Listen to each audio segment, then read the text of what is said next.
ಪೂಜ್ಯ ಗುರು ರಾಘವೇಂದ್ರ ಸ್ವಾಮಿಗಳ ಮೆರವಣಿಗೆ ಅತ್ಯಂತ ಪವಿತ್ರವಾದ ಧಾರ್ಮಿಕ ಕಾರ್ಯಕ್ರಮವಾಗಿದೆ. ಈ ಮೆರವಣಿಗೆಯಲ್ಲಿ ಸೇವೆಯ ಮೂಲಕ ಭಾಗವಹಿಸುವುದು ಭಕ್ತನಿಗೆ ಪರಮ ಪುಣ್ಯವನ್ನು ನೀಡುತ್ತದೆ.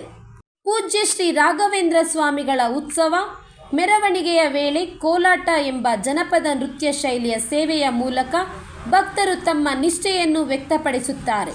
ಇದು ಕೇವಲ ಕಲೆಯ ಅಭಿವ್ಯಕ್ತಿ ಮಾತ್ರವಲ್ಲದೆ ಭಕ್ತಿಯಿಂದ ಕೂಡಿದ ಶರಣ ನೃತ್ಯವಾಗಿದೆ. ಗುರುರಾಯರ ಪಲ್ಲಕ್ಕಿಯ ಬಳಿ ಸಾಗುವ ಕೋಲಾಟದ ಬಳಗ, ಭಕ್ತಿಗೀತೆಗಳ ಸಂಯೋಜನೆ, ತಾಳ ಮೃದಂಗಗಳ ಧ್ವನಿ ಇವೆಲ್ಲ ಒಟ್ಟುಗೂಡಿ ಮೆರವಣಿಗೆಗೆ ದೇವಿ ದೇವತೆಗಳ ದಿವ್ಯತೆಯಂತೆ ಸಾಂದರ್ಭಿಕ ಶ್ರೇಷ್ಠತೆಯನ್ನು ಉಂಟು ಮಾಡುತ್ತದೆ. Bureau report, Rashtradhwani news Kannada. ವರದಿಗಾರರು ಪುಷ್ಪಾ ಎಸ್ ವಿ ಮಾಲೂರ್.